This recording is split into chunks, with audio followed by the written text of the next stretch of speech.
بسم اللہ الرحمن الرحیم۔ ملفوظات حضرت مسیح موعود 9 مئی سن 1903 بوقت سیر۔ فرمایا یہ اللہ تعالیٰ کی سنت ہے کہ نشان بھی ہوتے ہیں اور ان میں التباس بھی ہوتا ہے۔ حضرت صلی اللہ علیہ وسلم سے معجزہ مانگا گیا تو کہا کہ خدا قادر ہے، خواہ آسمان سے نشان دکھلاوے یا بعض کو بعض سے جنگ کرا کر نشان دکھاوے۔ چنانچہ جنگوں میں صحابہ بھی شہید ہوئے۔ بعض کمزور ایمان والوں نے اعتراض کیا کہ اگر یہ عذاب ہے تو ہم میں سے کیوں مرتے ہیں؟ اس پر خدا تعالیٰ نے فرمایا یمسسکم قرحن فقد مسل قوم قرحم مثلہ وتلک الایام نداولها بین الناس، آل عمران آیت 41۔ پس اگر ہماری جماعت میں سے کوئی بھی نہ مرے اور کل قومیں مرتی رہیں تو کل دنیا ایک ہی دفعہ راہ راست پر آ جاوے اور بجز اسلام کے اور کوئی مذہب دنیا پر نہ رہے، حتیٰ کہ گورنمنٹوں کو بھی مسلمان ہونا پڑے۔ اور یہی سر تھا کہ حضرت صلی اللہ علیہ وسلم کے صحابہ بھی دنیا پر نہ رہے اور فوت ہو گئے۔ ہاں، سلامتی کا حصہ نسبتاً ہماری طرف زیادہ رہے گا۔ برائن احمدیہ میں بھی لکھا ہے ان الذین آمنوا ولم یلبسوا ایمانہم بظلم، الانعام آیت 83۔ اب خدا جانے کہ کون ظلم سے خالی ہے، کسل اور غفلت بھی ظلم ہے، مگر تاہم دعا کرنا ضروری ہے۔ اس جماعت کا قطعاً محفوظ رہنا یہ الفاظ کہیں ہم نے نہیں لکھے اور نہ یہ سنت اللہ ہے۔ اگر ایسا ہو تو پھر تو اقرار فی الدین ہو جاتا ہے۔ جب سے انبیاء پیدا ہوئے ہیں ایسا کبھی نہیں ہوا۔ احمقوں کو ان بھیدوں کی خبر نہیں۔ خدا تعالیٰ کا وعدہ نسبتاً حفاظت کا ہے نہ کہ کلیتاً۔ پھر بھی یہ دیکھ لینا چاہیے کہ اگر ہماری جماعت کا ایک مرتا ہے تو اس کے بدلے 300 آ جاتے ہیں۔ انجام ہمیشہ متقیوں کے واسطے ہوتا ہے۔ اگر خدا تعالیٰ ایسا کھلا فرق کر دے تو میں نہیں جانتا کہ مذہبی اختلاف ایک ذرہ بھر بھی رہ جاوے، حالانکہ اس اختلاف کا قیامت تک ہونا ضروری ہے۔ بعض لوگ ہماری جماعت میں سے بھی غلطی سے کہہ دیتے ہیں کہ ہم میں سے کوئی نہ مرے گا۔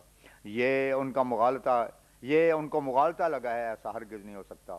اگرچہ ایک حد تک خدا تعالیٰ نے وعدے کیے ہوئے ہیں، مگر ان کا یہ مطلب ہرگز نہیں ہے کہ جماعت سے مطلقاً کوئی بھی نشانہ تعاون نہ ہو۔ یہ بات ہماری جماعت کو خوب یاد رکھنی چاہیے کہ اللہ تعالیٰ کا یہ وعدہ ہرگز نہیں ہے کہ تم میں سے کوئی بھی نہ مرے گا۔ ہاں، خدا تعالیٰ فرماتا ہے اما ما ینفع الناس ویمکث فی الارض، سورہ رعد آیت 18۔ پر جو شخص اپنے وجود کو نافع الناس بناویں گے ان کی عمریں خدا تعالیٰ زیادہ کرے گا۔ خدا تعالیٰ کے مخلوق پر شفقت بہت کرو اور حقوق العباد کی بجاوری پورے طور پر بجا لانی چاہیے۔ اعتراض ہوا کہ نوح کی کشتی پر چڑھنے والے سب کے سب طوفان سے محفوظ رہے تھے، تو کیا وجہ ہے کہ جو لوگ یہاں بیت میں ہیں وہ محفوظ نہ رہیں؟ فرمایا ہمارا سلسلہ حضرت صلی اللہ علیہ وسلم کے قدم بر قدم ہے۔ نوح کے وقت ایمان کا دروازہ بند ہو چکا تھا اور اس وقت کوئی التباس ایمان کا نہ تھا، مگر اب ہے۔ نوح کے وقت یہ فیصلہ ہو چکا تھا کہ اب قوم تو ضرور ہلاک ہونے والی ہے، خواہ ایمان لاوے خواہ نہ لاوے۔ مگر حضرت صلی اللہ علیہ وسلم کے وقت فرمایا کہ اگر کوئی ایمان لاوے تو تلوار روک دی جاوے۔ مگر نوح کی قوم کے واسطے تھا کہ صرف کشتی والے بچائے جائیں گے، باقی سب تباہ اور ہلاک ہوں گے۔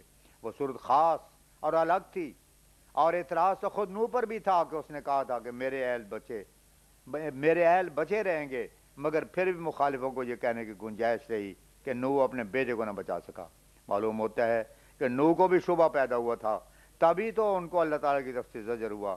پھر دیکھو باوجود نبی ہونے کے ان کو دھوکہ لگا، اور یہ معاملہ اسی طرح سے ہوا کہ مخالفین تو درکنار خود نوح کو ہی شکوک پیدا ہو گئے۔ خدا تعالیٰ اپنے رعب اور خوف کو دور کرنا نہیں چاہتا۔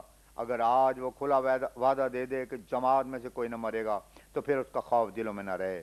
جہاں خاص گھر کا اس نے وعدہ کیا ہے کہ انی حافظ ہو کل من فی الدار، وہاں بھی ایک فقرہ ساتھ رکھ دیا ہے کہ الا الذین علاؤ باستکبار۔ پھر فرمایا دیکھو بچہ جب پیٹ میں ہوتا ہے تو اگرچہ زندہ ہوتا ہے مگر تاہم خوشی پر ہنس نہیں سکتا اور تکلیف پر رو نہیں سکتا، بلاؤ تو بولتا نہیں، مگر جب باہر آتا ہے تو اس کو حواس مل جاتے ہیں، ہنستا بھی ہے روتا بھی ہے، بلانے سے بولتا بھی ہے۔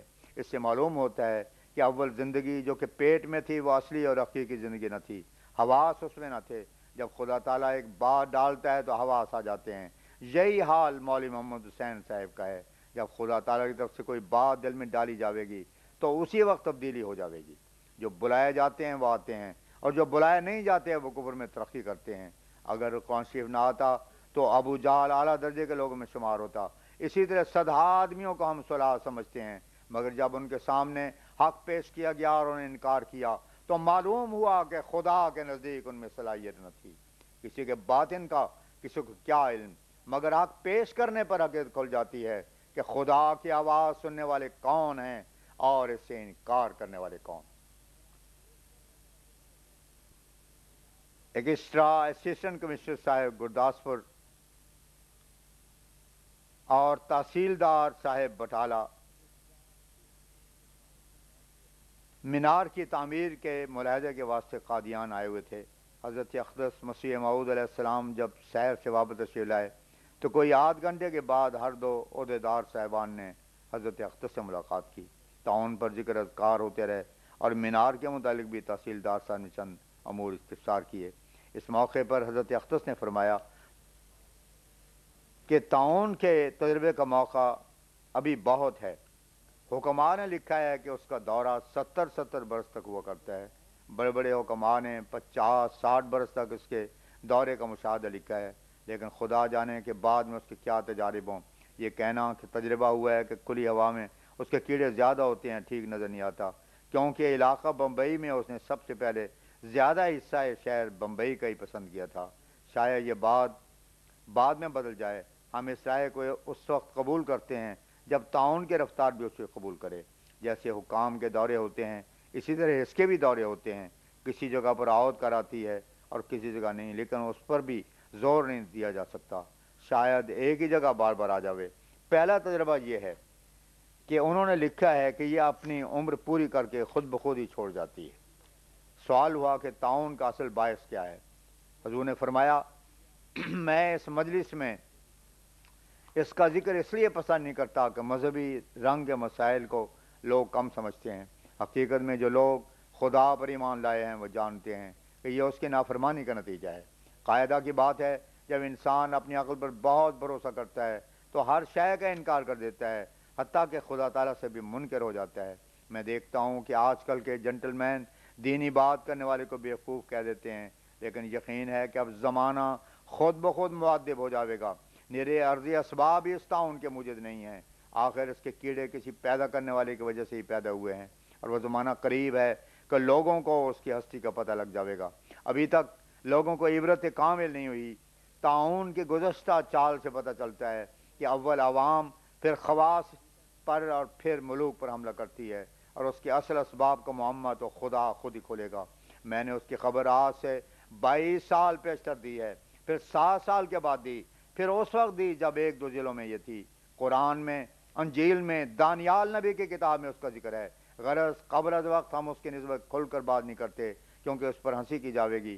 جب خدا تعالیٰ اس کا پورا دورہ خود ختم کرے گا تو اس وقت آپ لوگوں کو پتہ لگ جاوے گا۔ اطباء نے لکھا ہے کہ جب موسم جاڑے یا گرمی کی طرف حرکت کرتا ہے تو اس وقت یہ زیادہ ہوتی ہے، مگر ابھی تو موسم اتنی شدت گرمی کا نہیں ہے۔ لیکن اگر مئی کے گزرنے پر یہی حال رہا تو شاید یہ قاعدہ بھی ٹوٹ جاوے، مگر اصل بات کے علم تو خدا تعالیٰ ہی کو ہے۔ فرمایا اکثر جگہ چوہے کثرت سے مرتے ہیں تو وہاں تعاون کا اندیشہ ہوتا ہے، مگر ہمارے گھر میں 2 بلیاں ہیں اور وہ کوئی چوہا نہیں چھوڑتی، شاید یہ بھی خدا تعالیٰ کی طرف سے ایک علاج ہے۔